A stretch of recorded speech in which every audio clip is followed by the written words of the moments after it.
আমার আওয়াজ কি খুব ভালো করে যাচ্ছে কিনা বলবেন? মানে আমার সাউন্ড ভয়েস পুরো যাচ্ছে? ঠিকঠাক স্যার, সুন্দরভাবে আসছে স্যার। আচ্ছা, ঠিক আছে।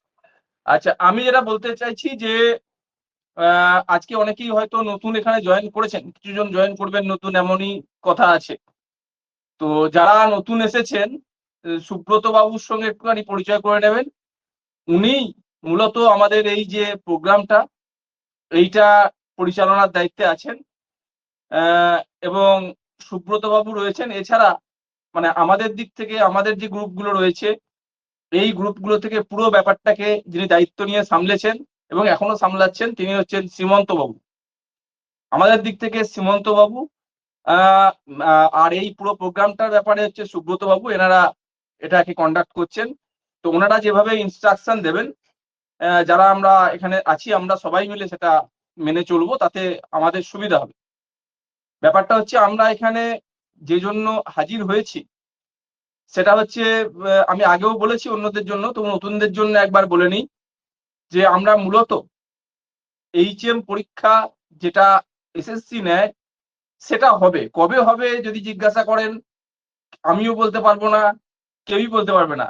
যতক্ষণ না পর্যন্ত এসএসসি নোটিফিকেশন করছে ততক্ষণ পর্যন্ত এইচএম পরীক্ষা কবে হবে পার্টিকুলার নির্দিষ্ট করে ডেট বলে দেওয়া বা মোটামুটি একটা অ্যাজাম্পশন করে বলে দেওয়া সেটাও সম্ভব নয় এই মুহূর্তে। কিন্তু যারা আপনারা হেডমাস্টার হেডমিস্ট্রেস হতে চান, আপনারা প্রত্যেকেই আগ্রহী, সেই জন্যই আপনারা এইভাবে এইগুলোর আয়োজন করেছেন। এবং আমাকে সত্যি কথা বলতে কি ব্যক্তিগতভাবে বেশ কিছুজন ফোন করে এবং মেসেজ করে বারবার বলেছেন যে স্যার আপনি একবার একটু এই সবগুলোর কোচিং বা এই নিয়ে একটা ক্লাস নিন। তো আমি তখন সবিনয়ে খালি বারবার বলতাম যে এইচএম পরীক্ষার প্রস্তুতির জন্য ফর্মালি কোনো ক্লাস নেওয়ার যে খুব দরকার আছে আমি মনে করি না। যেটা হয় সেটা হচ্ছে যে নিজেকে পড়াশোনা করে নিজেকে আপডেট করতে হয়। তবে যদি যদি ওই সাবজেক্ট গুলো যেমন হচ্ছে ম্যাথ, ইংলিশ এবং স্কুল ম্যানেজমেন্টেও যদি একটা নিয়মিত মানে ক্লাস করার ভঙ্গিতে, ছাত্রসুলভ ভঙ্গিতে বসা যায়, সেগুলোকে শোনা যায়, সেগুলোকে একটু আবার নিজের মতো করে চর্চা করা যায়, তাহলে অবশ্যই বেটার। আমি একা একা করছি, আর আমরা অনেকজন মিলে একসঙ্গে একটা গ্রুপ করে সেখানে প্রস্তুতি নিচ্ছি। এই দুটোর মধ্যে যে কোনো কাজেই, মানে শুধু পরীক্ষা নয়, যে কোনো কাজেই এর একটা আলাদা ইম্প্যাক্ট আছে। তো সেই সূত্রে যারা আপনারা এই ট্রেনিংটার বা এই ক্লাসটার বা এই আলোচনাটার একটা পার্ট হতে চেয়েছেন, আপনাদেরকে অভিনন্দন। যারা আমরা এইচএম হতে চাই, প্রথমেই লক্ষ্য স্থির করে নেওয়া উচিত যে কেন হতে চাই। আমি অনেকবার অনেক লেখাতে আমি চেষ্টা করেছি, আমি যে আমাদের টিচারদের, আমাদের মাস্টারমশাই দিদিমণিদের উৎসাহিত করতে, যাতে তারা এইচএম হতে আগ্রহী হন। আমি চেষ্টা করেছি তাদেরকে, ভালো টিচার যারা আছেন, আমি লিখেওছি অনেক সময় যে ভালো টিচার যারা আছেন, এখনো পর্যন্ত একটা ট্রেন্ড ছিল খুব ভালো টিচাররা এইচএম হচ্ছিলেন না। এটা কিন্তু একটা ঘটনা। যারা আমাদের ভালো শিক্ষক, যারা ভালো পড়ান, যারা ছাত্র মহলে খুব জনপ্রিয়, তারা যদি এইচএম হবেন না তো কে এইচএম হবেন? আর আমাদের এই বাংলা মাধ্যম, এই সরকারি শিক্ষা ব্যবস্থা, একে যদি বাঁচাতে হয়, একে যদি ভালো দিকে দিশা দেখাতে হয়, একে যদি আমাদের নিজেদের স্বার্থে এবং আমাদের ভবিষ্যৎ প্রজন্মের সাথে টিকিয়ে রাখতে হয়, তাহলে কিন্তু ভালো এইচএম পাওয়া জরুরি। সেই জন্য আমি অনেক সময় বলেছি যে আপনারা আসুন। অনেকে একটা নেগেটিভ প্রচার বাজারে খুব চলে যে হেডমাস্টার হলে তোমার লাভ তো কিছুই নাই, উল্টে তোমার প্রচুর লোকসান। ঠিকই, যদি আমি লোকসান হিসেবে দেখি, নেগেটিভ দিক থেকে দেখি, তাহলে লোকসান। কারণ যদি এখনো অস্বীকার করে লাভ নেই যে বিরাট কিছু আর্থিক সুবিধা এইচএম হলে হয় না। এটা ঠিক যে বিরাট কিছু, বিশেষ করে যারা পিজি স্কেলে আছেন অথবা যারা গ্র্যাজুয়েট স্কেলেও অনেকদিন ধরে চাকরি করছেন, তাদের যে খুব বেশি আর্থিক বিরাট কিছু লাভ হবে এইচএম হওয়ার জন্য, তা হবে না। আবার হবে না বলাটাও ভুল। এইচএম হলে কিছু আর্থিক লাভ তো আছেই। যদি আমি চাকরি জীবনের শেষে গিয়ে দেখি ওই সামান্য যে বৃদ্ধিটা সেটাই কিন্তু অনেকটা বড় হয়ে দাঁড়ায়। যাদের বয়স কম, যাদের এই সবে 10 বছর 12 বছর এমনকি 15 বছর চাকরি হয়েছে, গ্র্যাজুয়েট স্কেলে আছেন, তারা যদি এইচএম হন, আমি একটা হিসেব দিয়ে দেখিয়েছিলাম যে মানে অনেকটা ডিফারেন্স হয়ে যাবে। দেখুন না, অনেকেরই এখানে যারা আছেন অনেকেরই 47,000 48,000, তারও কম বা তার চেয়ে একটু বেশি 50,000 এরকম বেসিক আছে। সেই বেসিকটা আপনি যেদিন এইচএম হবেন সেদিন এক লাফে 56,100 টাকা হবে। বেসিকের লাভটাই এত বড় হবে। যদি আপনি 56,100 থেকে যতটা নিচে আছেন সেখান থেকে লাফিয়ে আপনি 56,100 হয়ে যাবেন এবং তারপরে তার সঙ্গে আপনার পে লেভেলের একটা বিশাল আপলিফটমেন্ট হবে। আপনি ছিলেন 11 নম্বর পে লেভেলে, আপনি যাবেন 16 নম্বর পে লেভেলে। 16 নম্বর পে লেভেল মানে বিডিও, বিএমওইচ, আমাদের এডিআই, ডিআই এরা প্রথম যখন মানে এন্ট্রি লেভেলের সার্ভিস, সেই সময় এই পে লেভেল দিয়ে শুরু হয়। পরে অবশ্য ওদের বেড়ে যায় কারণ ওদের ক্যারিয়ার অ্যাডভান্সমেন্ট স্কিম আছে। তার ফলে ওদের পরপর 8, 16, 25 হলে ওদের জাম্প করে, যেটা আমাদের আর করে না। কিন্তু প্রাথমিকভাবে আমরা এদের পে লেভেলের সঙ্গে সমানে চলে আসবেন আপনি প্রাথমিক এন্ট্রি লেভেলটায়। তো সেটা একটা বড় ব্যাপার। বড় ব্যাপার হচ্ছে কিছুটা হলেও আর্থিক মানে সুবিধা হবে, কারো খুব লাভ হবে। আবার কারোর যাদের অনেক ধরুন 20 বছর চাকরি হয়ে গেছে, কেউ হয়তো গ্র্যাজুয়েট স্কেলে 10 বছর তো হতেই হয়েছে, এই আমাদের পোস্ট গ্র্যাজুয়েট স্কেলে আছেন, তাদের ক্ষেত্রে বিরাট কিছু লাভ হবে না। কিন্তু আমি বলছি যে শুধু লাভের জন্যই কি আমরা শিক্ষকতা করি? শুধু কি আর্থিক হিসাবের জন্যই করি? আমরা তো করি, শিক্ষকতাটা তো আমাদের কাছে অনেকটা পেশার চেয়েও বেশি নেশা এবং আমাদের কাছে একটা ব্রত হিসাবে নেই। তো সেই হেডমাস্টার মশাই হলে আপনি একাধারে শিক্ষকও থাকছেন, আবার একই সঙ্গে আপনি একজন অ্যাডমিনিস্ট্রেটরও হচ্ছেন। আপনি নিজের মতো আপনি যেমন নিজে পড়াতে পারবেন পড়াতে চাইলে, তেমনি আপনি আপনার অধীনে থাকা অন্য শিক্ষক এবং তাদেরকেও আপনি মোটিভেট করতে পারবেন আপনার ভালো পড়ানো দিয়ে, আপনার কাজ দিয়ে, যে তাদেরকে আরো ভালো শিক্ষক হয়ে উঠতে। আপনি এই যে সুযোগটা পাবেন, এই হেডমাস্টার মশাই হওয়ার জন্য এই সুযোগ আপনার কাছে আসবে, যেখানে একই সঙ্গে আপনি শিক্ষকও বটে, আবার প্রশাসকও বটে, এবং এমন একজন প্রশাসক যিনি শিক্ষার সঙ্গেই থাকেন, ফাইল নিয়ে শুধু থাকেন না। তো এই সূত্রে আমি আপনাদেরকে অভিনন্দন জানাই যে আপনারা অন্তত হেডমাস্টার মশাই হতে চেয়েছেন। অনেকে অনেক কিছু বলে, সেগুলোতে কান না দিয়ে চেষ্টা করুন। আমি নিজে আজকে 17 বছর হেডমাস্টার মশাই। আমি বলতে পারি এই সূত্রে যে আমি কিন্তু আমার কাজটা খুব এনজয় করি, খুব ভালো লাগে আমার এখনো পর্যন্ত। এমন যারা মানে প্রচার করেছিল, খুব কম বয়সে হেডমাস্টার হয়েছিলাম আমি, যখন প্রচার করেছিল অনেকেই যে এভাবে হয় না, তুমি গিয়ে ভুল করবে, এখন আমি দেখছি তারাই ভুল বলেছিল, আমি যেটা করেছিলাম সেটাই ঠিক করেছিলাম। তো আমি যেটা আপনাদেরকে বলতে চাইছি যে আমি ইতিমধ্যেই আমি স্কুল ম্যানেজমেন্টের যে পার্টটা, এই স্কুল ম্যানেজমেন্টের পার্টটা আমি এখানে করাই। কিন্তু আপনাদের এইচএম পরীক্ষার জন্য দুটি আরো খুব গুরুত্বপূর্ণ পার্ট আছে, দুটো তিনটে। আমি সিলেবাসটা একবার আপনাদেরকে বলেছিলাম, এটা নিয়ে আমার একটা লেখাও আছে, অনেকে ফেসবুকে বা যারা হোয়াটসঅ্যাপে দেখেছেন। সিলেবাসটা কি ছিল এবং সেখানে কোন পার্টটার জন্য কোন বইগুলো কিনে আপনারা পড়াশোনা করতে পারবেন, সেটা আমি ওখানে বলেছিলাম। তো ওখানকার গুরুত্বপূর্ণ পার্ট যেমন আমাদের স্কুল ম্যানেজমেন্ট মানে অ্যাডমিনিস্ট্রেশন রয়েছে, তেমনি ইংলিশ এবং ম্যাথও রয়েছে। ইংলিশ এবং ম্যাথ এই দুটো পার্ট কিন্তু যারা ইংলিশের টিচার তাদের পক্ষে ইংলিশটা সহজ হবে, যারা সায়েন্সের টিচার, পিওর সায়েন্সের টিচার, তাদের ক্ষেত্রে ম্যাথটা সহজ হয়ে যাবে। আবার কিছুটা জেনারেল স্টাডিজ রয়েছে এবং কিছুটা আমাদের এই স্কুল ম্যানেজমেন্ট এবং অ্যাডমিনিস্ট্রেশন রয়েছে। স্কুল ম্যানেজমেন্ট এবং অ্যাডমিনিস্ট্রেশনটা সবারই লাগবে, কারণ এটা মানে আমাদের মধ্যে অনেকেরই স্কুল ম্যানেজমেন্ট এবং অ্যাডমিনিস্ট্রেশন নিয়ে খুব বড় মানে ডিটেলসে ধারণা নেই, মোটামুটি আছে সবারই এখন। সেটা আমি দেখছি যে কিভাবে ওটা করানো যায়। এখানে আমাদের যিনি সুব্রত হাজরা বাবু আছেন, উনি ম্যাথ এবং ইংলিশটা উনি ওনার মতো করে করান, কিন্তু আমার সঙ্গে ওই পার্টটার মানে ডিফারেন্স আছে, সেটা হচ্ছে যে আমি পরিষ্কার করে বলে রাখি যে আমি এই যে মানে আপনাদের সঙ্গে আলোচনা করতে এসেছি, এই আলোচনার জন্য প্রথম শর্ত যেটা রেখেছিলাম যে আমি কোনোভাবেই কোনো রকম পারিশ্রমিক নেব না। আমি অর্গানাইজারদের বলেছিলাম, যিনি আমাকে প্রথম ফোন করেছিলেন তাকেও বলেছিলাম যে একটাই শর্তে আমি যাব, যে কোনো রকম পারিশ্রমিক আমি নেব না। এটা হচ্ছে ফার্স্ট শর্ত। এবং পারিশ্রমিক আমি নেব না সেহেতু আমার ক্লাসটা যখন যারা করবে, যারা আমার এই সেশনটা শুনবে, তাদের কাছ থেকেও কোনো রকম পারিশ্রমিক নেওয়া যাবে না। এই শর্তে সুব্রত হাজরা বাবু এবং যারা তখন ছিলেন আমাকে ফোন করেছিলেন, তারা রাজি হয়েছিলেন। ফলে আমি আপনাদের কাছে এই নোটিশটা দিয়েছিলাম যে মানে সীমন্ত বাবুকে আমি কদিন আগে বলেছিলাম যে আপনি তাহলে এরকম করুন, যেহেতু আমাকে বারবার অনেকে ফোন করছে। আর আরেকটা কথা বলে রাখি যে যারা আমার ক্লাস আমার আমার সেশনটায় যোগদান করবেন, তারা অবশ্যই আমার যেদিন আমি টাইম দেব, সাধারণত শনিবার দিন 7:30 থেকে হয়, সেই দিন তারা জয়েন করবেন। যদি এর বাইরে কারোর মনে হয় যে ম্যাথ বা ইংলিশটাও আপনার করা দরকার আছে, তাহলে সুব্রত হাজরা এখানে আছেন, ওনার ফোন নাম্বার দেওয়া আছে, ওনার সঙ্গে কথা বলবেন।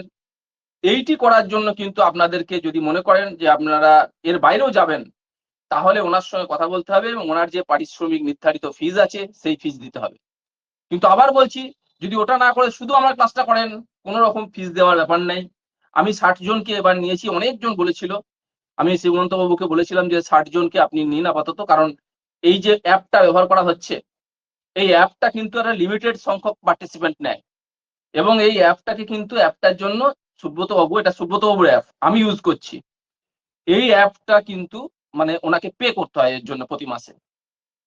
ফলে এখানে মানে ওই একটা নির্দিষ্ট সংখ্যার পরে আর পার্টিসিপেন্ট নিতে দেয় না। এরপরে যদি পার্টিসিপেন্ট বাড়াতে হয়, তাহলে ওই অ্যাপটার জন্য আরো বেশি টাকা খরচ করতে হয়, মানে অনেকটা বেশি টাকা খরচ করতে হবে ওনাকে। সেজন্য আমি বলেছিলাম যে আমাদের দিক থেকে আমার ক্লাসটা যারা করতে চাইছে, খুব আগ্রহী, অনেকে বলছে আমাকে, তাদের সঙ্গে আমার অনেকের ব্যক্তিগত পরিচয় আছে, যে তাদেরকে বলুন যে যতটা ওই একটা সেশনে হয়তো 60 জন, পরের বারে আবার 60 জন, পরের বারে আবার 60 জন, এরকম করে করে যদি মানে আমরা এটা চালাতে পারি। তো সেই সূত্রেই আজকে আপনারা অনেকে নতুন এসেছেন, 60 জন মতো মানে বলেছি, হয়তো সবাই জয়েন করেননি, অনেক কারণেই হতে পারে।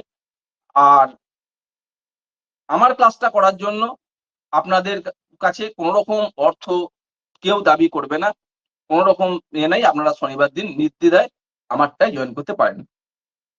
আচ্ছা, এরপরে আমি ইতিমধ্যেই বলে রাখি যে আমি হচ্ছি আরেকটু আপনাদের মোটিভেশনের জন্য আমি একটু বলে রাখি যে আমি আমার ব্যাপারটা কেমন ভাবে হেডমাস্টার মশাই হয়েছিলাম। আমি একদম প্রথম এসএসসিতে, ফার্স্ট এসএসসিতে আমি এটি হয়েছিলাম। ফার্স্ট এসএসসিতে এটি হয়েছিলাম প্রথম একদম সেটাতে। তখন আমার মানে একদমই অল্প বয়স, সত্যি কথা বলতে কি সেই সময় ওই পার্ট 1 পার্ট 2 নিয়ে অনার্স হতো ইংলিশের। তো পার্ট 1 দেবার পরই এসএসসি পরীক্ষা, তখন পার্ট 1 দিলেই pass graduate scale, pass graduate হয়ে যেত আর কি সেই সময়, আমাদের সময়। মানে 2 বছর পরে পার্ট 1 দিই, পাস গ্রাজুয়েট বলে যখনই একটা সার্টিফিকেট পেয়েছিলাম। পার্ট 2 তখনও দিইনি, তখন আমার এই এসএসসি পরীক্ষাটা হয়েছিল, আমরা হোস্টেলের কয়েকজন মিলে এই পরীক্ষা দিয়েছিলাম। এবং আশ্চর্যজনকভাবে যে আমার পার্ট 2 রেজাল্ট বেরোনোর আগে আমি স্কুলে চাকরির জন্য, মানে অনার্সের পার্ট 2 থার্ড ইয়ারের রেজাল্ট বেরোনোর আগে আমার এই চাকরির রেজাল্ট বেরিয়েছিল। ফলে ওটাকে জয়েন করেছিলাম এবং তারপরে ইন সার্ভিস অবস্থাতে এমএ করেছিলাম। ইন সার্ভিস অবস্থাতে এমএ করেছিলাম, পারমিশন টারমিশন নিয়ে, জানেন যে বিভিন্ন রকম পারমিশনের কেস আছে এখন, সেগুলো তখনকার দিনে কিন্তু সেই সবগুলো আমার স্কুল, খুব ভাগ্যবান ছিলাম যে আমার স্কুল সবকিছু নিয়ম মেনে একদম বোর্ড পর্যন্ত পারমিশন করে আমার ওই ইন সার্ভিস অবস্থায় পিজি করার ব্যবস্থা করেছিল। আমি পিজি করেছিলাম এবং তারপরে এসএসসি দিয়েছিলাম। তো আমার স্কুল যখন তখন হচ্ছে যে জুনিয়র হাই ছিল, যে স্কুলে এখন আমি হেডমাস্টার মশাই, সেই স্কুল তখন জুনিয়র হাই স্কুল ছিল। জুনিয়র হাই স্কুলের হেডমাস্টার হওয়ার জন্য 5 বছরের এক্সপিরিয়েন্স লাগে। ফলে আমি তখন 7 বছর মাত্র চাকরি হয়েছে, তখন আমার বয়স 28-29। সেই সময় আমি 29 বছর বয়স তখন আমার, সেই সময় আমি হেডমাস্টার হয়েছিলাম এসএসসি দিয়ে, যেটা হচ্ছে ফার্স্ট এসএসসি ছিল হেডমাস্টারের জুনিয়র হাই স্কুলে একটা। সেই জুনিয়র হাই স্কুল পরবর্তীকালে আমার হাতেই, আমার চেষ্টাতেই মাধ্যমিক স্কুল হয়েছিল এবং হচ্ছে গিয়ে আমি ওই স্কুলের আবার তখন মাধ্যমিক জুনিয়র হাই স্কুলের জন্য হেডমাস্টার স্কেল পাওয়া যায় না, কিন্তু যখন স্কুল মাধ্যমিক হয় তখনই হেডমাস্টারের যে নির্ধারিত স্কেল সেটা পেয়েছিলাম। এবং তারপরে পরপর আমি তিনবার পরপর তিনবার আমি এসএসসি, ওই হেডমাস্টার এসএসসি যতগুলো হয়েছিল দিয়েছিলাম। এবং প্রতিবারই খুব, মানে আমার বলতে দ্বিধা নাই যে বাম ডান দুটো পিরিয়ডেই আমি একদম প্রথম দিকে র্যাঙ্ক সহ মানে হেডমাস্টারের ওই পরীক্ষাগুলোতে আমি কোয়ালিফাই করেছিলাম।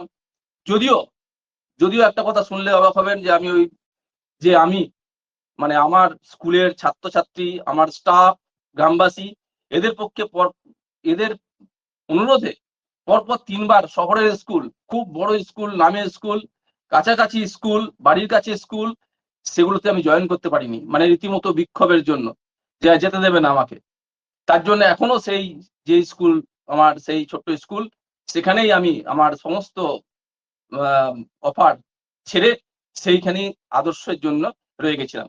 যাই হোক, এগুলো বলার কারণ হচ্ছে হেডমাস্টারের পরীক্ষাটা আমি 4বার দিয়েছি, 4বার ইন্টারভিউ ফেস করেছি, 4বার আমি তার রিটেন পরীক্ষায় একদম খুব ভালো পরীক্ষা দিয়ে র্যাঙ্ক করেছিলাম।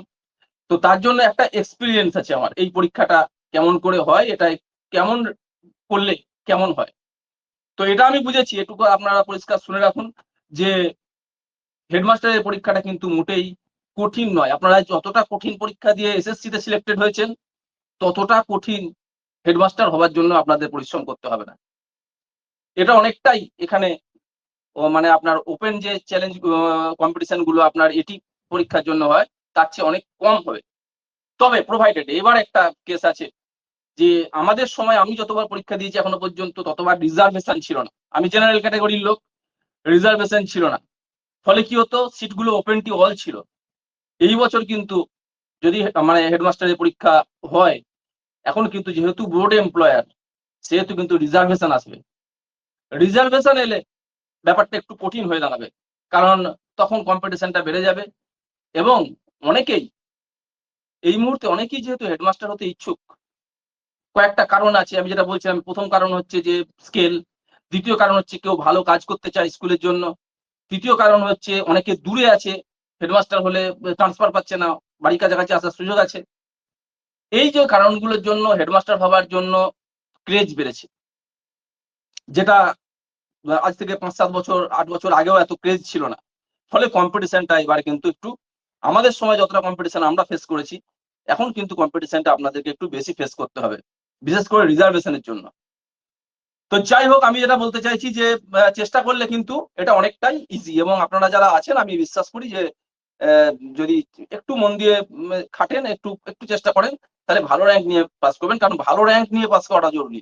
আপনি তো আপনার পছন্দ মতো স্কুল পেতে চাইবেন, আপনি আপনার বাড়ির কাছে পেতে চাইবেন, আপনি ভালো স্কুল পেতে চাইবেন, ভালো পরিবেশ পেতে চাইবেন। তো তার জন্য যদি আপনাকে একটু ভালো র্যাঙ্ক করতে হবে। র্যাঙ্ক কিন্তু সবারই হবে, এটা এটা আমি নিশ্চিত, যারা এখন থেকে এই নিয়ে ভাবনা চিন্তা করছেন। আমি ইতিমধ্যেই 3টে ক্লাস করে ফেলেছি অলরেডি। আমি ইতিমধ্যেই 3টে ক্লাস নিয়ে ফেলেছি। আমি স্কুল ম্যানেজমেন্টের উপর, যেমন হচ্ছে appointment, approval, retention, post sanction, এইসব নিয়ে, ম্যানেজিং কমিটি নিয়ে 3টে ক্লাস অলরেডি আমি করে ফেলেছি। এবং এই পার্টটা কিন্তু যেগুলো হয়ে গেছে অলরেডি, এখানটায় অনেকটাই গুরুত্বপূর্ণ পার্ট ছিল। এবং ওইগুলো যেহেতু আপনারা ইতিমধ্যে যারা আজকে জয়েন করলেন, তারা ওইটা পাননি, ওই আলোচনাটা শুনতে পাননি। তবে ওই আলোচনাটা 2টো পার্টে বোধহয় আমার রেকর্ডিং আছে, একটা ক্লাসের রেকর্ডিং নাই। এই রেকর্ডিংটা মনে হয় সুব্রত বাবু আপনাদেরকে প্রোভাইড করতে পারবেন। যদি সম্ভব হয় তাহলে ওই রেকর্ডেড অংশটা দেখতে পারেন।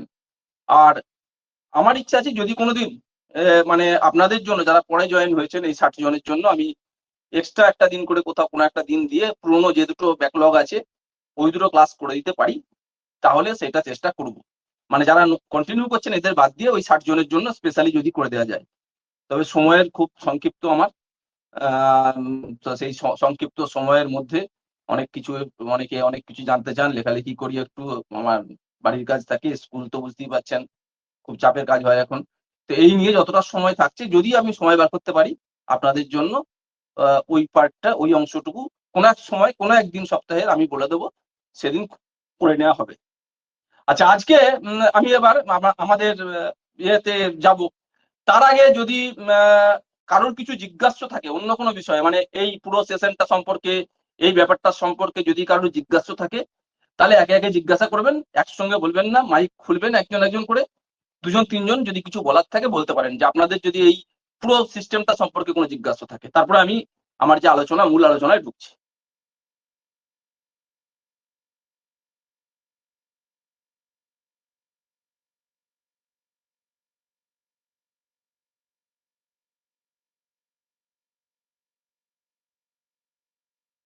আচ্ছা, ঠিক আছে, আমি শুরু করছি তাহলে। আচ্ছা, আমি আজকে ভেবেছিলাম যে আজকে আমরা লিভ রুলস এটা করব, লিভ রুলস। আজকে একটু আমি তাড়াতাড়ি ছাড়বো আপনাদেরকে, সামান্য শুধু ইন্ট্রোডাকশনটা করার জন্যই করা। আজকে আমরা লিভ রুলসটা শুরু করব। লিভ রুলসটা কিন্তু ইম্পর্টেন্ট। লিভ থেকে কোশ্চেন এসেছে আমি দেখেছি, মানে ছুটি ছাটাগুলো নিয়ে খুব খুব মানে ভিতরে যায় না, কিন্তু মোটামুটি সুপারফিশিয়াল কিছু ইনফরমেশন নিয়ে তার উপর কিছু কোশ্চেন করে। সুতরাং লিভ রুলের ব্যাপারটা আপনারা প্রায় এখন হোয়াটসঅ্যাপ বা বিয়েতে আছেন, যারা ফেসবুকে আছেন, প্রচুর আলোচনা হয় এই নিয়ে, মোটামুটি একটা ধারণা আপনাদের সবারই আছে। তবুও আমি একটুখানি আউটলাইন করে চলে যাব, মানে যাদের জানা আছে তারাও শুনবেন, যাদের জানা নাই তারাও শুনবেন, এবং পারলে পরে যদি রেকর্ডেড ক্লাসটা দেখতে পারেন, অথবা পারলে হাতের কাছে পেন এবং একটু একটা কাগজ রাখবেন, সেখানে ছোট করে নোটও করতে পারেন। লিভের অনেকগুলো ছুটি, লিভ মানে ছুটি, অনেকগুলো ছুটি, আমরা যে ছুটিগুলো আমাদের প্রাপ্য, যে ছুটিগুলো আমরা পার্সোনালি নিতে পারি, এগুলোকে বলা হয় লিভ। আর হলিডে মানে হচ্ছে যেগুলো গোটা ইনস্টিটিউশনটার ছুটি, সেটা হচ্ছে হলিডে। আর লিভ হচ্ছে আমার ব্যক্তিগত যে ছুটিগুলো, সেগুলো হচ্ছে লিভ। তো লিভ গুলোর মধ্যে আমরা দুটো ভাগ, লিভগুলোর মধ্যে মানে যদি আমরা খুব ব্রডলি ভাগ করি, তাহলে দুটো ভাগ করতে পারি। একটা হচ্ছে মেডিকেল গ্রাউন্ডের লিভ, আর একটা হচ্ছে নন মেডিকেল গ্রাউন্ডের লিভ। কিছু লিভ আছে যেগুলো হচ্ছে মেডিকেল গ্রাউন্ডে, আর কিছু লিভ আছে নন মেডিকেল গ্রাউন্ডে। অর্থাৎ যে লিভগুলো আপনার অসুস্থতা জনিত কারণে, আপনার নিজের অসুস্থতা জনিত কারণে নেওয়া যায়, সেগুলো হচ্ছে মেডিকেল গ্রাউন্ডের লিভ। তিনটে মেডিকেল গ্রাউন্ডের লিভ মূলত আমরা জানি, তিনটে চারটেও বলতে পারি। সেটা হচ্ছে মেডিকেল লিভ, যেটাকে বলে পরিষ্কার মেডিকেল লিভ। আরেকটা আমরা জানি মেডিকেল গ্রাউন্ডে, on medical ground, commuted leave. Medical গ্রাউন্ডে মানে আপনার অসুস্থতা জনিত কারণেই হাফ এভারেজ পে লিভ। আরেকটা স্পেশাল লিভও আছে মেডিকেল গ্রাউন্ডে, সেটা হচ্ছে special leave in exceptional circumstances. আরো একটা আছে কোয়ারেন্টাইন লিভ। এটা আগে ছিল না, মানে নিজের অসুস্থতার জন্য আগে পাওয়া যেত না। কোয়ারেন্টাইন লিভ এই করোনার পরে একটা নতুন অ্যামেন্ডমেন্ট করে ওটাকে নিজের অসুস্থতার জন্য ওই লিভ মঞ্জুর করা হয়েছে। এগুলো গেল মেডিকেল গ্রাউন্ডের লিভ। নন মেডিকেল গ্রাউন্ডে কি? নন মেডিকেল গ্রাউন্ডে casual leave, special casual leave, তারপরে নন মেডিকেল গ্রাউন্ডেই নেওয়া যায়, যেটা মেডিকেল গ্রাউন্ডেও নিয়েছিলাম সেটা নন মেডিকেল গ্রাউন্ডেও নেওয়া যায়, সেটা হচ্ছে leave on half average pay বা হাফ এভারেজ পে লিভ। আর নেওয়া যায় কমিউটেড লিভ, ওটাও নন মেডিকেল গ্রাউন্ডেও নেওয়া যায়, যেমন মেডিকেল গ্রাউন্ডে নেওয়া যেত। আর পাওয়া যায় কি না আমরা জানি কম্পেনসেটরি লিভ। এইগুলো হচ্ছে নন মেডিকেল গ্রাউন্ডের লিভ। আমরা একে একে নন মেডিকেল গ্রাউন্ডের লিভ থেকেই শুরু করব। প্রথম এবং সবচেয়ে যেটা সহজে অ্যাভেলেবেল লিভ, সেটা হচ্ছে আমাদের ক্যাজুয়াল লিভ, সিএল। এখানে খুব মানে একদম প্রথম যে প্রশ্ন পরীক্ষা আমি মানে দিয়েছিলাম, আমার মনে পড়ে যে প্রশ্ন করেছিল, এত সহজ প্রশ্ন ছিল যে বছরে ক্যাজুয়াল লিভ কতগুলি, এটা ছিল প্রশ্ন। তার হচ্ছে গিয়ে উত্তর লিখতে হয়েছে, তখন খাতায় মানে রিটেন লিখতে হতো, মানে এই ওয়েমান নয়, তো ওটা লিখতে হয়েছিল। তো আপনারা এটা প্রায় সবাই বলতে পারবেন, যে এই সব বই কোনদিন ঘাটেনি সেও জানে যে ক্যাজুয়াল লিভ বছরে হচ্ছে 14টি। Casual leave second point. First point হচ্ছে ক্যাজুয়াল লিভ বছরে 14টি। সেকেন্ড পয়েন্ট, ক্যাজুয়াল লিভকে can be suffixed and prefixed with any holiday or Sunday. Sunday বা হলিডের সঙ্গে ক্যাজুয়াল লিভকে সাফিক্সড এবং প্রিফিক্সড করতে পারবেন। সাফিক্স এবং প্রিফিক্স মানে কি, এটাও আসতে পারে কোশ্চেন, যে what is prefix or suffix in leave rules. Leave রুলসে সাফিক্স এবং প্রিফিক্সটা কি জিনিস? লিভ রুলসে প্রিফিক্স মানে আপনারা ইংরেজি প্রিফিক্স সাফিক্স জানেন, যেমন ঠিক সেই সেম কেস, যে যেটা আগে বসবে প্রিফিক্স, যেটা পরে বসবে সাফিক্স। তো যে ছুটিগুলোকে অন্য কোনো ছুটির আগে বসানো যায়, ক্যাজুয়াল লিভের আগে যে ছুটিগুলি বসানো যায় বা ক্যাজুয়াল লিভকে যার আগে বসানো যায়, সেটা হচ্ছে প্রিফিক্স। ধরুন একটা সানডে আছে, সানডের আগে আপনি ক্যাজুয়াল লিভ নিলেন, একটা সিএল নিলেন শনিবার দিন, আবার সোমবারে স্কুলে গেলেন, তাহলে কি হবে, যে শনিবার দিন আপনি ক্যাজুয়াল লিভের আগে যে আপনি যে শনিবারে ক্যাজুয়াল লিভ নিয়েছিলেন মানে রবিবারের আগে, এটা প্রিফিক্স হলো, এটা হচ্ছে সাফিক্স হলো। রবিবারটা আপনার ক্যাজুয়াল লিভের সঙ্গে সাফিক্স হলো, অথবা বলতে পারি রবিবারের সঙ্গে আপনার ক্যাজুয়াল লিভটা প্রিফিক্স হলো। প্রিফিক্স বা সাফিক্স হওয়া মানে হচ্ছে আগে বা পরে ওই ছুটি নিলে, অন্য কোনো ছুটির আগে বা পরে, মানে হলিডের আগে বা পরে ওই ছুটি নিলে, সেইটি ওই হলিডেটি সিএল এর মধ্যে অন্তর্ভুক্ত হয়ে যাবে না, সেটা হচ্ছে, তার মানে হচ্ছে প্রিফিক্স বা সাফিক্স। মানে ক্যাজুয়াল লিভের আগে বা পরে কোনো ছুটি বা সানডে, হলিডে বা সানডে থাকলে সেইটা যদি যোগ হয়ে না যায় ওই সিএল এর সঙ্গে, মানে তাহলে সেটাকে বলা হয় সাফিক্স বা প্রিফিক্স করা। তো এই ক্ষেত্রে বলছে যে ক্যাজুয়াল লিভের সঙ্গে কোনো হলিডে বা সানডে সাফিক্স বা প্রিফিক্স করা যায়, এটা মনে রাখবেন। দ্বিতীয় হচ্ছে ক্যাজুয়াল লিভ কিন্তু কোনো ভ্যাকেশনের সঙ্গে সাফিক্স বা প্রিফিক্স করা যাবে না। যেটা আমি এক্ষুনি বললাম যে হলিডের সঙ্গে করা যাবে, তার মানে ছোট হলিডে, শর্ট হলিডে, 2 দিন 3 দিন, সানডে আছে একদিন, এগুলো আপনি তার আগে ক্যাজুয়াল লিভ নিন, তারপরে ক্যাজুয়াল লিভ নিন, আপনার ক্যাজুয়াল লিভের সঙ্গে কোনো সমস্যা নেই। কিন্তু যদি কোনো ভ্যাকেশন, মানে ভ্যাকেশন বলতে দুটো ভ্যাকেশন আছে একটা আমাদের ম্যানুয়াল অনুযায়ী, একটা পূজা ভ্যাকেশন আর একটা সামার ভ্যাকেশন। এই পূজা আর সামার ভ্যাকেশনের আগে পরে কিন্তু ক্যাজুয়াল লিভ সাফিক্স বা প্রিফিক্স করা যাবে না। অর্থাৎ এই ক্ষেত্রে আপনি ক্যাজুয়াল লিভ পাবেন না বড় ছুটির আগে এবং পরে। এই বড় ছুটি নিয়ে কিছু বিতর্ক আছে। অর্ডারে বলছে যে কোনো ভ্যাকেশনের আগে আপনি ক্যাজুয়াল লিভ পাবেন না, মানে সাফিক্স প্রিফিক্স করতে পারবেন না আগে বা পরে। এখন ভ্যাকেশন কথাটা কতদিন হলে ভ্যাকেশন বলে, এর ব্যাখ্যা অনেকে চেয়েছে, এই নিয়ে অনেক চুল ছেঁড়াছেড়ি হয়েছে, কিন্তু আসলে কোনো অর্ডারে, কোনো জিওতে বলা হয়নি যে মিনিমাম কতদিনের ছুটি হলে তাকে ভ্যাকেশন বলা যাবে। কেউ কেউ বলে 7 দিন, কিন্তু কোথায় আছে 7 দিন আমি দেখিনি এখনো পর্যন্ত। অনেকে বলে 7 দিনের বেশি। 7 দিনের বেশি হলে একটা কারণে বলে, সেটা পরে বলছি। সেটা হচ্ছে যে তাহলে ভ্যাকেশন বলছে যে ভ্যাকেশন মানে আমরা ধরবো যেটা আমাদের রুলসে, আমাদের বোর্ডের ছুটির লিস্টে যেটাকে ভ্যাকেশন বলে, সেই দুটো ছুটি কি আমরা ভ্যাকেশন ধরবো। একটা হচ্ছে পূজা ভ্যাকেশন আর একটা হচ্ছে সামার ভ্যাকেশন। এর আগে আমরা কোনো সিএল পাবো না। তাহলে সিএল কে সাফিক্স প্রিফিক্স করা যায় না ভ্যাকেশনের আগে বা পরে। সেকেন্ড, সিএল কে অন্য কোনো লিভের সঙ্গে কম্বাইন করা যায় না। অন্য কোনো লিভ, আমি আরো অনেকগুলো লিভের নাম বললাম, medical leave, half average pay leave, আপনার হচ্ছে compensatory leave, special leave in exceptional circumstances, study leave, এরকম কোন লিভের সঙ্গে সিএল কে কম্বাইন করে মানে পরপর নিতে পারবেন না। একটা সিএল আর একটা মেডিকেল লিভ, একটা সিএল আর একটা কমিটেড লিভ, একটা সিএল আর একটা হাফ এভারেজ পে লিভ নিতে পারবেন না। ইনফ্যাক্ট দুটো লিভ আছে, দুটো ছুটি আছে, যে দুটো ছুটিকে অন্য কোনো ছুটির সঙ্গে জুড়ে নেওয়া যায় না। একটা হচ্ছে সিএল আর একটা হচ্ছে কম্পেনসেটরি লিভ। এদেরকে আমরা অন্য কোনো ছুটির সঙ্গে, অন্য কোনো লিভের সঙ্গে জুড়ে নিতে পারবো না, মনে রাখবেন। তাহলে সিএল কে দুটো রেস্ট্রিকশন আছে, ভ্যাকেশনের আগে বা পরে নেওয়া যায় না, অন্য কোনো ছুটির সঙ্গে কম্বাইন করা যায় না, মানে যোগ করে পরপর নেওয়া যায় না। আপনি ম্যাটারনিটি লিভে আছেন, আপনি মেডিকেল লিভ নিয়ে নিন, ম্যাটারনিটি লিভের পরের দিন থেকেই জুড়ে নিতে পারবেন।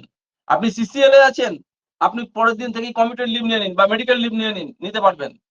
কিন্তু আপনি ওই সিসিএল এর সঙ্গে সিএল নিতে পারবেন না দুটো। কারণ হচ্ছে গিয়ে সিএল কে অন্য কোনো ছুটির সঙ্গে জুড়ে নেওয়া যায় না। সিএল এর জন্য স্যাংশনিং অথরিটি কি, খুব ইম্পর্টেন্ট।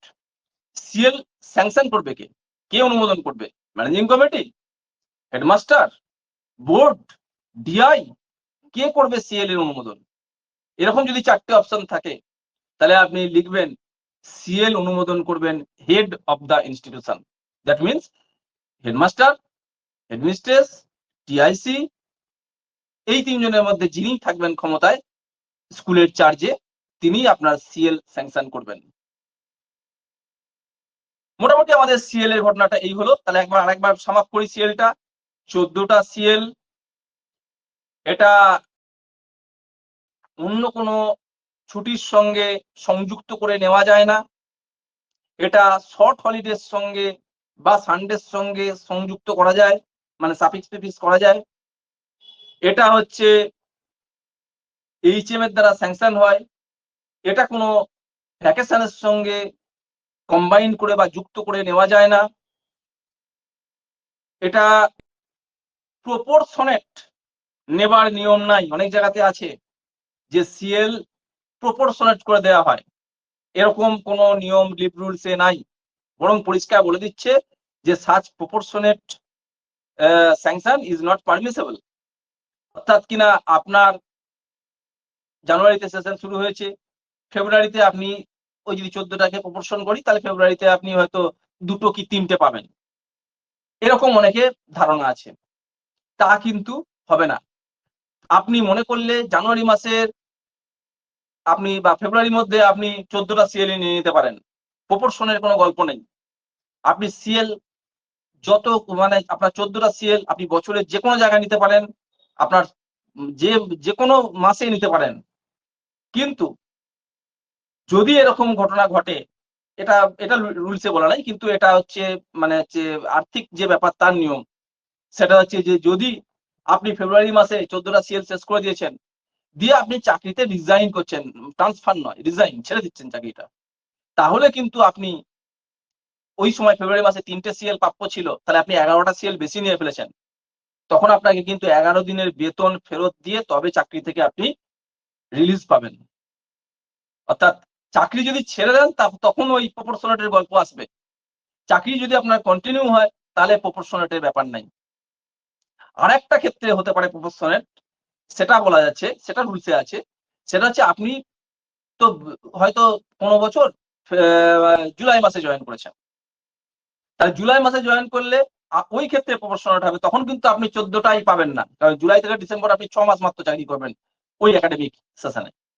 তাহলে একাডেমিক সেশনে যেহেতু আপনি 6 মাস চাকরি করবেন, তাহলে অর্ধেকটা সিএল পাবেন। অর্থাৎ ওই ক্ষেত্রে কিন্তু প্রপোর্শনেট করে আপনাকে 7টা সিএল দেওয়া হবে। সিএল প্রপোর্শনেট হয় যদি চাকরির আপনার টোটাল যে সময়কালটা সেটা 1টা বছর পূরণ না করে, সেখানে প্রপোর্শনেট হবে। ঠিক একইভাবে যদি আপনি বছরের কোনো একটা জায়গায় মাঝপথে আপনার চাকরি শেষ হয়ে যায়, আপনার রিটায়ারমেন্ট হয়ে যায়, সেক্ষেত্রেও কিন্তু চাকরি কাল ধরে প্রপোর্শনেট হবে।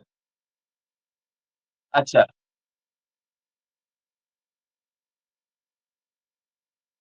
1 মিনিট আপনারা ধরবেন, আমি এটা ফোন এসছে ধরবো।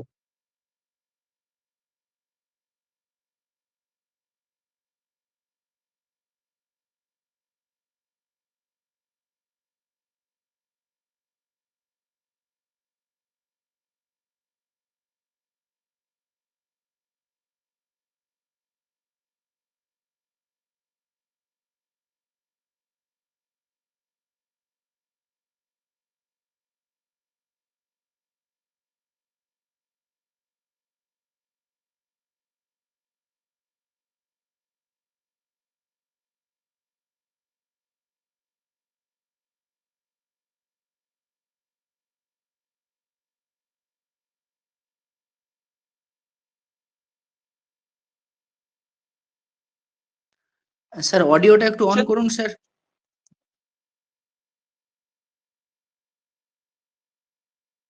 অডিও শোনা যাচ্ছে, ভিডিও দেখা যাচ্ছে না? ঠিক আছে স্যার, ঠিক আছে এবারে। ঠিক আছে। হুম।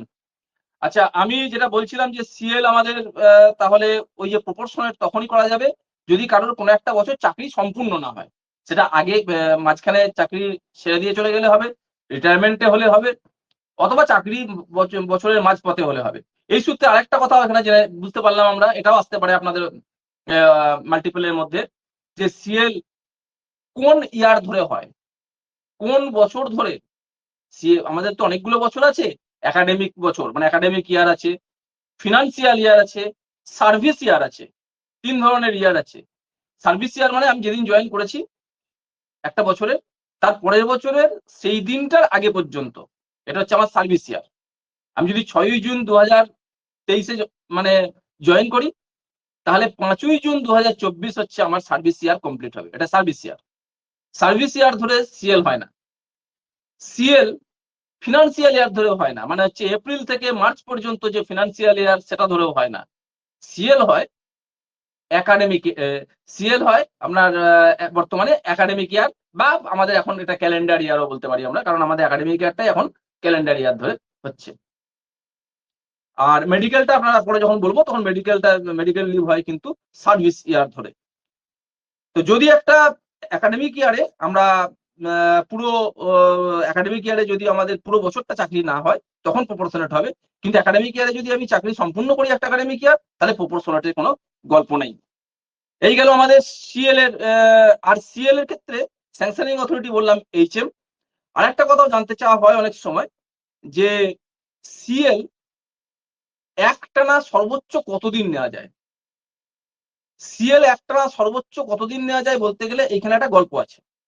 সেটা হচ্ছে যে সিএল বলেছে, রুলসে বলছে যে আপনি সিএল এ যখন থাকবেন তখন হলিডে সানডে সব ধরে 7 দিনের বেশি মোট সিএল পাবেন না। অর্থাৎ আপনি সিএল নিয়েছেন এমন একটা জায়গায় যেখানে আপনার সিএল গুলো আছে, ছুটি আছে, সিএল আছে, ছুটি আছে, রবিবার আছে, এই করতে করতে দেখা গেল যে আপনি টোটাল স্কুলে সব মিলিয়ে অনুপস্থিতি 7-এর বেশি, 8 দিন, 9 দিন, 10 দিন হয়েছে। তখন কিন্তু যতই মাঝে ছুটি থাক, আপনি কিন্তু ওই সিএল, ওখানে সিএল আর পাবেন না।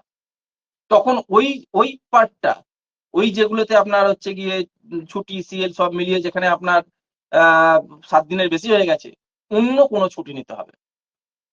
টোটাল অনুপস্থিতি স্কুল থেকে ছুটি এবং হলিডে সানডে নিয়ে যদি 7 দিনের বেশি হয়ে যায়, তখন সিএল অ্যাভেলেবেল নয়। অর্থাৎ মোট অনুপস্থিতি 7 দিনের বেশি হলে সিএল পাওয়া যাবে না। এবার ওটাকে কিভাবে পাওয়া যায়, অন্য ছুটি কিভাবে নেওয়া যায়, সেগুলো আমি পরে আরো ডিটেলে আসবো। অন্য ছুটিগুলো কিভাবে বড় ছুটির সঙ্গে জুড়ে নেওয়া যায়, কিভাবে সংযুক্ত করা যায়, এগুলো নিয়ে পরে আসবো। এটা নিয়ে একটা খুব ডিটেলে আমার লেখাও আছে। আরেকটা হচ্ছে যে ছুটি সিএল বা অন্য যে কোনো ছুটি, সেখানে রুলসে একদম বলাই আছে পরিষ্কার যে প্রায়র স্যাংশন লাগবে। মানে হচ্ছে পূর্ব অনুমতি। আপনি ছুটিতে যাবার আগেই আপনি যে আপনার লিভ স্যাংশনিং অথরিটি, যিনি আপনার যে ছুটিটা স্যাংশন করেন, অর্থাৎ সিএল স্যাংশন করেন এখানে হেডমাস্টার মশাই, তাহলে হেডমাস্টার মশাইয়ের কাছ থেকে আপনি পূর্বানুমতি নেবেন। অর্থাৎ কিনা ছুটির দরখাস্ত আপনি আগেই করে দেবেন ছুটিতে যাবার আগে, এবং উনি আগেই সেটা অনুমোদন করে দেবেন। অনুমোদন করার পর আপনি ছুটিটা এনজয় করবেন। এটা গেল নর্মাল কেস। তার মানে কি এই নয় যে আমার আজকে এসে বাড়িতে হঠাৎ করে কালকে একটা জরুরি কাজ পড়ে গেছে, সেই কাজটার জন্য কালকে স্কুলে যেতে পারবো না, তাহলে কি সিএল পাবো না? না, সেটাও নয়। লিভ রুলে সে কথাও বলা আছে। লিভ রুলে সেটাও বলা আছে পরিষ্কার করে যে যদি কোনো আনঅ্যাভয়েডেবল সার্কামস্ট্যান্সেস এর জন্য কেউ পূর্বানুমতি অর্থাৎ প্রায়র স্যাংশন করাতে পারেননি, আগে দরখাস্ত দিতে পারেননি, আগে ছুটিটা অনুমোদন করাতে পারেননি, তিনিও পাবেন। তবে তাকে যেদিন তিনি ছুটি এনজয় করার পর জয়েন করবেন, ইমিডিয়েটলি তিনি সেই দিনই ছুটি, আপনি ছুটি নিলেন 2 দিন, আপনি 3rd দিনে জয়েন করেছেন, একদম সেই দিনই, যেদিন আপনি জয়েন করছেন সেদিনই আপনার লিভ স্যাংশনিং অথরিটির কাছে দরখাস্ত দেবেন যে আপনার যে দুটো ছুটি অলরেডি আপনি নিয়ে ফেলেছেন সেই দুটি ছুটি অনুমোদন করার জন্য। অর্থাৎ পোস্ট স্যাংশনের প্রভিশনও আছে, নেই তা নয়। তবে নর্মালি প্রায়র স্যাংশন করতে হয়, কিন্তু বিশেষ কারণে আপনি ছুটি নেওয়ার পরও ছুটি স্যাংশন করাতে পারেন সিএল। এরপরে আমরা স্পেশাল ক্যাজুয়াল লিভ। ক্যাজুয়াল লিভেরই আর একটা পার্ট, শুধু এটা কিন্তু একটুখানি কোশ্চেন আছে, কিন্তু এটা একটু জটিল বিষয়। জটিল নয়, মানে ব্যাপারটা হচ্ছে একটু আনকমন আমাদের কাছে, আমরা এই ছুটিটা খুব একটা পাই না, নিও না। স্পেশাল ক্যাজুয়াল লিভ মূলত কোনো ডিউটিতে, যেটাকে আমরা অন ডিউটি বলে দিই অনেক সময়, কোনো বিশেষ ধরনের ডিউটিতে, অন ডিউটিরই একটা রূপ। কোনো ডিউটিতে যদি আমাদেরকে কোনো সরকারি কাজে কোনো একটা দায়িত্বপ্রাপ্ত হয়ে যদি কোনো ডিউটি করতে হয়, তখন হচ্ছে গিয়ে আমাদের স্পেশাল ক্যাজুয়াল লিভ পাওয়া যায়। স্পেশাল সিএল বলে, স্পেশাল ক্যাজুয়াল লিভ। সেটা কি কি? সবচেয়ে বেশি যেটাতে স্পেশাল ক্যাজুয়াল লিভ সাধারণত ইউজ করেন মাস্টারমশাইরা, সেটা হচ্ছে পঞ্চায়েতের বিভিন্ন স্তরে মেম্বার হওয়ার জন্য। পঞ্চায়েতের যে 3টে স্তর আছে, জেলা পরিষদ, পঞ্চায়েত সমিতি, গ্রাম পঞ্চায়েত, এই স্তরগুলোতে যদি কোনো মাস্টারমশাই মেম্বার হন, মানে সদস্য নির্বাচিত হন, ইলেক্টেড হন, তাহলে ওইগুলোর মিটিং এ যেদিন যাবেন, অর্থাৎ পঞ্চায়েতের আপনি মেম্বার হয়েছেন, জেলা পরিষদের মেম্বার হয়েছেন, পঞ্চায়েত সমিতির মেম্বার হয়েছেন, তার যেদিন মিটিং ডাকবে, সেই মিটিং এ উপস্থিত থাকার জন্য মিটিং এর দিনটা স্পেশাল ক্যাজুয়াল লিভ পাওয়া যায়। এটা একটা ফার্স্ট গ্রাউন্ড। এরকম কয়েকটা দিতে পারে যে কোন কোন নিচের নিম্নলিখিত কোন গ্রাউন্ড গুলিতে স্পেশাল ক্যাজুয়াল লিভ পাওয়া যায় বলে 1 2 3 4 4টে অপশন দিল। তার মধ্যে যদি এই অপশনটা পান যে পঞ্চায়েতের কোন স্তরের সদস্য হওয়ার জন্য যে মিটিং, সেই মিটিং এ অ্যাটেন্ড করার জন্য casual leave, special casual leave পাবেন, তাহলে নিঃসন্দেহে সেটা আপনি সিলেক্ট করবেন, সেটাই ঠিক উত্তর। এছাড়া আর কি কারণে হয়? এছাড়া হয় যে বোর্ড, মধ্যশিক্ষা পর্ষদ বা কাউন্সিল, আমাদের উচ্চ মাধ্যমিক শিক্ষা সংসদ, এরা যদি কোনো সিলেবাস কমিটি, কোশ্চেন সেটিং, কোনো ওদের কোনো নীতি নির্ধারণের জন্য আপনাকে কোনো বিশেষ দায়িত্ব দেয়, সে এবং তারা সার্টিফাই করে, আপনি কিন্তু স্পেশাল ক্যাজুয়াল লিভ পেতে পারেন। আর কোথায় পাওয়া যায়? যদি ফিজিক্যাল এডুকেশনের টিচার হন, আপনাকে ফিজিক্যাল এডুকেশনের ডিরেক্টরেট অফ ফিজিক্যাল এডুকেশন, মানে ডিরেক্টরেট যারা আছে, তারা যদি আপনাকে রিকুইজিশন দেয়, অথবা ডিস্ট্রিক্ট স্পোর্টস অ্যাসোসিয়েশন বলে একটা সংস্থা আছে, তারা যদি ফিজিক্যাল এডুকেশনের টিচারকে রিকুইজিশন দিয়ে তাদের কোনো কাজের জন্য, কোনো স্পোর্টসের জন্য কাজে লাগাতে চায় এবং তিনি সেই কাজটা করেন, তাহলে ওই ফিজিক্যাল এডুকেশনের টিচার তিনি স্পেশাল ক্যাজুয়াল লিভ পাবেন। আর কে পাবেন? আর বলা হয় যে ডিএলআইটি টিম, ডিএলআইটি বলে একটা টিম আছে, ওই যে স্কুলের আপগ্রেডেশন হয় না, মাধ্যমিক, জুনিয়র হাই স্কুল, মাধ্যমিক, মাধ্যমিক স্কুল, উচ্চ মাধ্যমিক, এই আপগ্রেডেশনের জন্য একটা টিম তৈরি করে সরকার। সেই টিমের যদি আপনাকে সদস্য করা হয়, যে ওই ইন্সপেকশন করার জন্য যে টিম, অথবা অন্য কোনো কারণে ডিস্ট্রিক্ট লেভেল ইন্সপেকশন টিম, ডিএলআইটি, এর যদি সদস্য হিসেবে আপনি কাজ করেন, তাহলে স্পেশাল ক্যাজুয়াল লিভ পাবেন।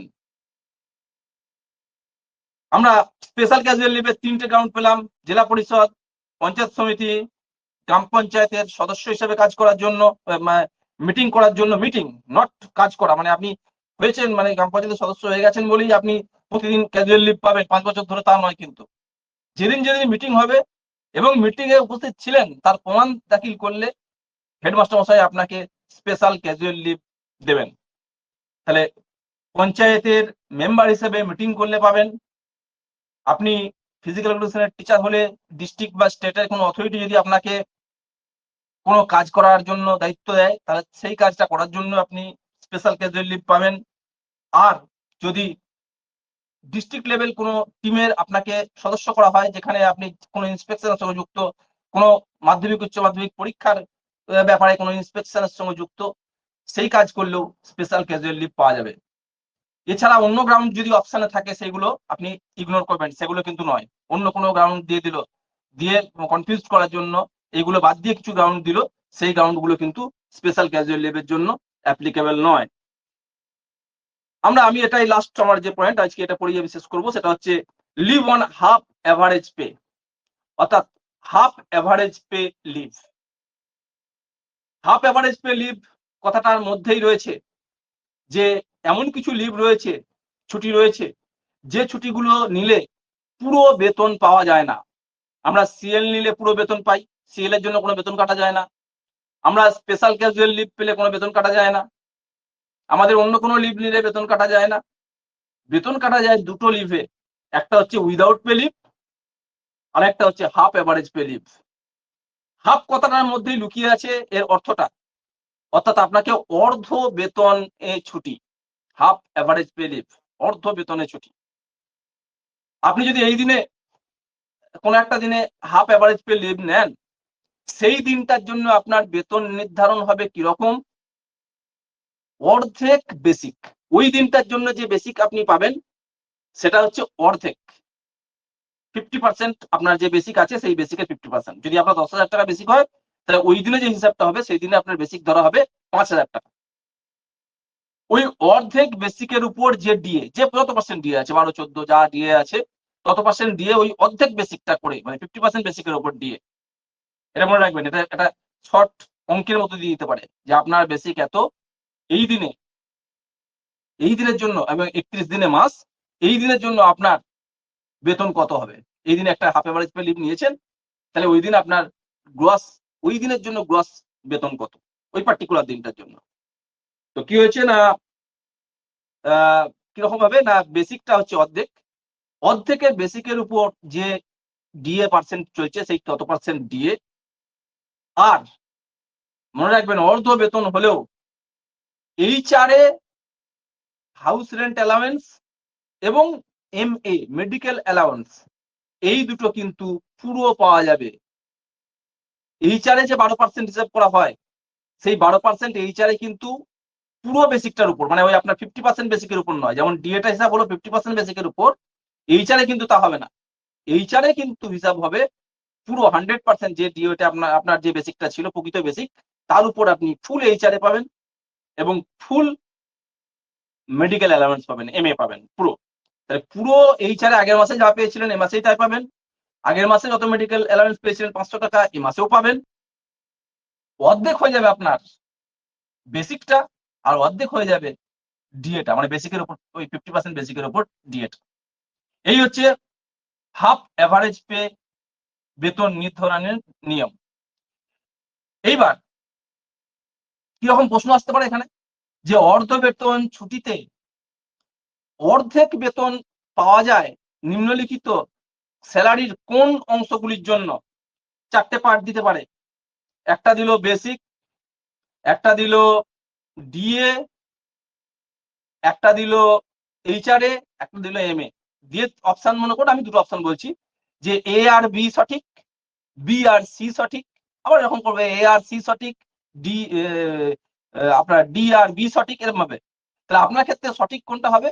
এ আর বি, অর্ধেক বেতন পাওয়া যায় বেসিক আর ডি, আপনাকে এইটা সিলেক্ট করতে হবে।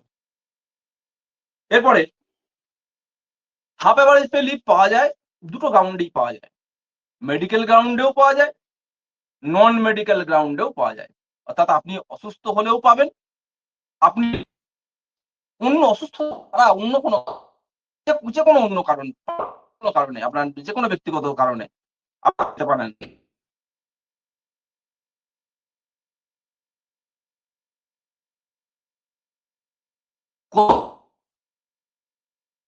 পাওয়া যায় 15টি করে জমে, 1 বছর চাকরি পূর্ণ হলে 15টি হাফ এভারেজ পে লিভ অ্যাকাউন্টে জমা হয়, প্রতি বছর 15টা করে। কিন্তু একটা শর্ত আছে, মেডিকেল লিভ যেমন 365টা সর্বোচ্চ জমে, হাফ এভারেজ পে লিভ কিন্তু সর্বোচ্চ একটা টাইমে জমবে, একটা টাইমে, গোটা বছর গোটা জীবনের জন্য বলছি না, সার্ভিস লাইফ 60টার বেশি হাফ এভারেজ পে লিভ জমবে না। অর্থাৎ 15 করে 4 বছর জমলো, 60টা হয়ে গেল, পরের বছর আবার 15টা কিন্তু আর জমবে না, তখন ওই 60ই থেকে যাবে। তারপর থেকে যতদিন না খরচ করছেন ততদিন 60টাই থেকে যাবে। অর্থাৎ এটা আসতে পারে কোশ্চেন, যে একসঙ্গে একসাথে একবারে সর্বোচ্চ কতগুলি হাফ এভারেজ পে লিভ অ্যাকাউন্টে জমা হয়? 40, 50, 60, 70। আপনাকে তখন 60 যেটা আছে ওইটাতে সিলেক্ট করতে হবে। এইবার বলছে হাফ এভারেজ পে লিভ এর কোনো ঊর্ধ্বসীমা আছে কিনা। হাফ এভারেজ পে লিভের কোনো লিমিটেশন নাই, মানে ওই লিমিটেশন মানে একটা পার্টিকুলার পয়েন্টে একটা লিমিটেশন আছে, কিন্তু সারা জীবনে আপনি কতগুলো ব্যবহার করতে পারবেন টোটাল তার কোনো লিমিটেশন নেই, তার কোনো ঊর্ধ্বসীমা নেই। অর্থাৎ ধরুন আপনি 60টা জমেছে, আপনি সেখান থেকে 30টা খরচ করে ফেললেন, পরের বছর আবার 15টা জমবে, মানে আপনার 45টা আপনার টোটাল রইল, তারপরের বছর আপনি ওখান থেকে আবার খরচ করুন, পরের বছর আবার জমলো, আবার খরচ করুন। এইভাবে খরচ আপনি ততক্ষণ করতে পারবেন, সারা জীবনই করতে পারবেন যতক্ষণ আপনার জমা থাকবে। অনেকে বলে যে হাফ অ্যাভারেজ পে লিভ নাকি কমিউটেড করা ছাড়া পাওয়া যায় না। আমি কমিউটেড লিভ কথাটা আজকে আর বলবো না, কালকে এর পরের দিনের কথাটা বলবো। না, হাফ অ্যাভারেজ পে লিভ যেমন কমিট করে কমিউটেড লিভ হিসেবে নেওয়া যায়, তেমনি হাফ অ্যাভারেজ পে লিভকে শুধু হাফ অ্যাভারেজ পে লিভ করেও নেওয়া যায়। যখন আপনি শুধু হাফ অ্যাভারেজ পে লিভ করে নেবেন হাফ অ্যাভারেজ পে লিভকে, তখন তার কোনো মানে ঊর্ধ্বসীমা লিমিট কিছু নাই। কিন্তু কমিউটেড লিভের লিমিট আছে, সেটা কিন্তু 30টা। এটাকে কমিউটেড লিভটা পরের দিন যখন বলবো তখন হাফ অ্যাভারেজ পে লিভের সঙ্গে ওটাকে একসঙ্গে বলবো। আচ্ছা, হাফ অ্যাভারেজ পে লিভ কিন্তু সাফিক্স এবং প্রিফিক্স করা যায়। অর্থাৎ অন্য কোনো হলিডের সঙ্গে, অন্য কোনো ছুটির সঙ্গে, সানডের সঙ্গে হাফ অ্যাভারেজ পে লিভ অন্য কোনো লিভের সঙ্গে, অন্য কোনো প্রাপ্য ছুটির সঙ্গে আপনি সাফিক্স প্রিফিক্স করতে পারবেন। আর half average pay leave sanctioning অথরিটিকে, হাফ অ্যাভারেজ পে লিভের স্যাংশনিং অথরিটি হলেন বা মঞ্জুর করবেন তিনি, সেটা হচ্ছে আমাদের স্কুলের ম্যানেজিং কমিটি। আমি এবার সাম আপ করবো। আমি যেটা বলতে চাইলাম, হাফ অ্যাভারেজ পে লিভটা একবার সাম আপ করি। হাফ অ্যাভারেজ পে লিভ বছরে 15টি করে জমে, একসঙ্গে 60টির বেশি জমে না। অর্ধ বেতন পাওয়া যায়। অর্ধ বেতন বলতে বোঝায় বেসিকের অর্ধেক, অর্ধেক বেসিকের উপর ডিএ, পুরো এইচআরএ, পুরো এমএ। হাফ অ্যাভারেজ পে লিভের কোনো লিমিটেশন নাই, ঊর্ধ্বসীমা নেই, মানে কতগুলো সারা জীবনে নেওয়া যাবে নির্দিষ্ট করে কিছু বলা নেই, জমা থাকলেই পাওয়া যাবে। Half average pay leave service বুকে, যেটা প্রথম দিক হিস্ট্রি অফ সার্ভিস, সেখানে তার রেজলিউশন নাম্বার, সেটা স্যাংশন করার জন্য এমসি স্যাংশনের রেজলিউশন নাম্বার এবং ডেট দিয়ে লিখতে হবে। এবং সার্ভিস বুকের শেষে যে লিভ অ্যাকাউন্ট আছে, সেখানে হাফ অ্যাভারেজ পে লিভ ঠিক যেমন করে মেডিকেল লিভ জমে, ওই লিভ অ্যাকাউন্টে half average pay leave debit credit হয়, অর্থাৎ জমা ক্রেডিট অ্যান্ড ডেবিট, জমা হয় খরচ হয় ওইখানে দেখাতে হয়। আচ্ছা, half average pay leave MC sanction করে। হাফ অ্যাভারেজ পে লিভকে অন্য কোনো ছুটি বা লিভের মানে হলিডের সঙ্গে সাফিক্স বা প্রিফিক্স করা যায়। হাফ অ্যাভারেজ পে লিভ দুটো কারণে নেওয়া যায়, মেডিকেল গ্রাউন্ডে নেওয়া যায় এবং নন মেডিকেল গ্রাউন্ডে নেওয়া যায়। এই পর্যন্ত আজকে আমি বললাম। আমি একটু বিশেষ কাজে আজকে আমার বেরোতে হবে, ওই জন্য আমি টাইমটা একটু এগিয়েছিলাম, 7:30 থেকে 7:15, 8টা ইতিমধ্যে পার হয়েছে। আপনারা আমি যতটা বললাম এইটুকু মোটামুটি। একটা কথা মনে রাখুন যে বই টই বাজারে কিন্তু কিনতে পাওয়া যায়। আমি যেটা বলছি এটাতে সুবিধা হয় কি না, আমি বলে দেওয়ার পর আপনি যখন নিজে বইটা দেখবেন তখন কথাগুলো মিলিয়ে নিলে আপনার খুব তাড়াতাড়ি মগজস্থ হবে, আপনি খুব তাড়াতাড়ি এটাকে মেমোরাইজ করতে পারবেন। আর বইগুলো কিনুন, বইগুলো পড়ুন, নেটে প্রচুর পাওয়া যায় এই সমস্ত লিভ রুল সংক্রান্ত লেখালেখি আছে, দেখুন। তারপরে মনে রাখার চেষ্টা করুন যেগুলো টুইস্ট করতে পারে, যেগুলোতে এই যেগুলো বললাম আমি 2-একটা কোশ্চেনে, মানে সেই টুইস্ট গুলোকে নিজের মানে যেটা নিজের চিন্তা ভাবনা কাজে লাগিয়ে সেইগুলোকে দিতে হবে, সেগুলোকে তার অ্যান্সারটা ভাবতে হবে। কারণ কনফিউজডও করে কিছু কিছু ক্ষেত্রে রুলস গুলোকে নিয়ে, সেই কনফিউশনের জায়গাগুলোকেও ঠিক করতে হবে। এই পর্যন্ত আমি বললাম। যদি কারোর কিছু বলার থাকে আমাকে 2 মিনিট একটু কেউ কিছু কোশ্চেন করতে পারেন। বলছি ওই চ্যাট বক্সে যে প্রশ্নগুলো জমা হয়েছে আমি জিজ্ঞেস করছি, আপনি যখন শেষ করতে বলবেন আমরা শেষ করে দেবো, প্রশ্ন বাকি থাকলে নেক্সট দিনে চলে যাব। হ্যাঁ হ্যাঁ, বলুন বলুন বলুন। প্রথমে জিজ্ঞেস করছে একজন ম্যাডাম যে উনি কেমিস্ট্রি অনার্স পাস স্কেলে রয়েছেন এবং হচ্ছে উনি এনওসি ছাড়া ইগনু থেকে এমএ করেছেন আর কি। তো এবার উনি কি এইচএম এর পরীক্ষা দিতে পারবেন যেহেতু এনওসি বা পারমিশন নেননি? কোন সাবজেক্টে করেছেন উনি? পিজিটা কোন সাবজেক্টে? এডুকেশন। হ্যাঁ, এইটাই বলি আমি। এই এই এই প্রবলেমটা কিন্তু অনেকের হচ্ছে।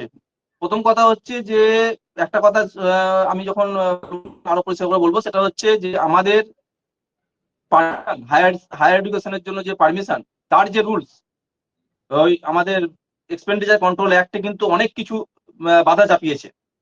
তবে যেটা করতেই হবে সেটা হচ্ছে রেলিভেন্ট সাবজেক্টে আপনাকে কিন্তু হায়ার স্টাডিজ করতে হবে।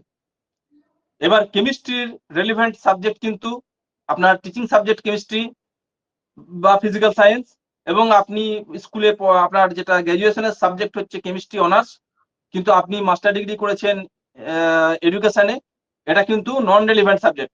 এবং অনেকে বলবে বিএড করেছি আমি, বিএড কিন্তু গ্র্যাজুয়েশনের সাবজেক্ট নয়। রেলিভেন্ট সাবজেক্টে দুটো ব্যাখ্যা দেওয়া আছে রুলসে। এক জায়গায় বলেছে your teaching subject is your relevant subject, আর এক জায়গায় বলেছে দেখলাম আমি যে গ্র্যাজুয়েশনে যেটা আপনি পড়েছেন সেটা হচ্ছে রেলিভেন্ট সাবজেক্ট। এই দুটোর মধ্যে অন্তত একটা মিলতে হবে। আমি এখানে যেটা দেখলাম যে ওনার ক্ষেত্রে কিন্তু বিএড কিন্তু গ্র্যাজুয়েশনের সাবজেক্ট বলা যায় না, ওটা একটা প্রফেশনাল ট্রেনিং। এবং গ্র্যাজুয়েশন বলতে বোঝায় আপনার অনার্স বা আপনি 300 নম্বরের পাস কোর্সে যেগুলো পড়েছেন এগুলো গ্র্যাজুয়েশনের সাবজেক্ট। আর হচ্ছে গিয়ে আপনি টিচিং সাবজেক্টও আপনার এডুকেশন নয়।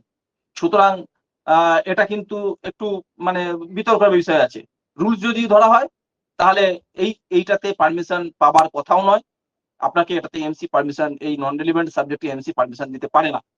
এবার অনেকে কিন্তু এটা করছেন এবং জানি না যে এসএসসি এটাতে আটকাবে কিনা।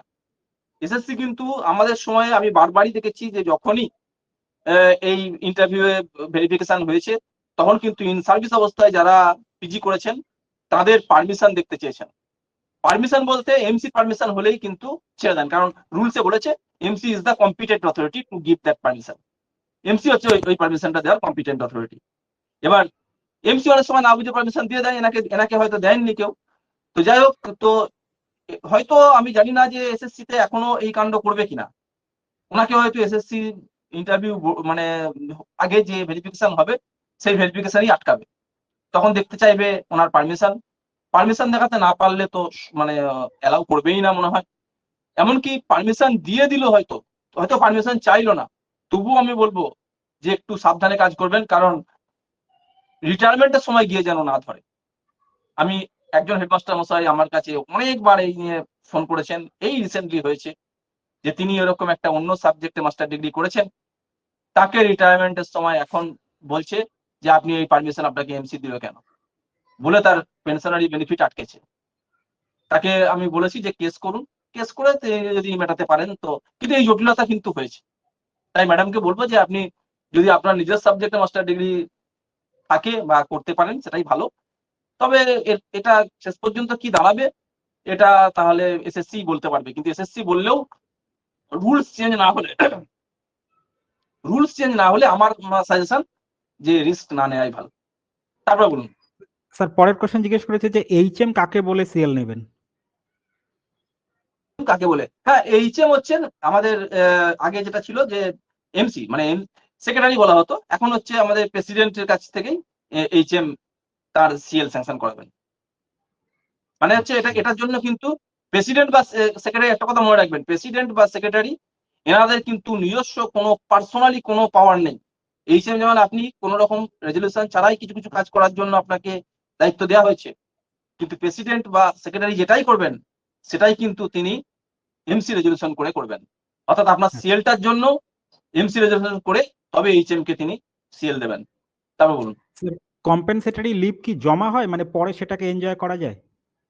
কম্পালসারি লিভটা পরের দিন আসবো, তবু বলে রাখি কম্পালসারি লিভ আপনি যে কোনো ইয়ারে মানে এই ইয়ারে জমলো, আপনি আপনার যে কোনো সময় সুবিধা মতো সময় আপনি নিতে পারেন, এবং ভেঙে নিতে পারেন, একসঙ্গে নিতে পারেন, কোনো ভ্যাকেশনের সঙ্গে যোগ করে নিতে পারেন, কোনো অসুবিধা নেই। পুরো ফ্রিডম দেওয়া হয়েছে কম্পালসারি লিভ এনজয় করার জন্য। হ্যাঁ স্যার, আর একজন একটু অন্যরকম প্রশ্ন জিজ্ঞেস করেছে, বলেছেন যে কোনো একজন ব্যক্তি 14টা সিএল নিয়ে নিলেন, কিন্তু তার বছরের মাঝপথেই তার কোনো কারণে তার কোনো একটা দুর্ঘটনায় সে মারা গেলেন, তাহলে তাকে কি সেই স্যালারি থেকে টাকাটা ফেরত দিতে হবে?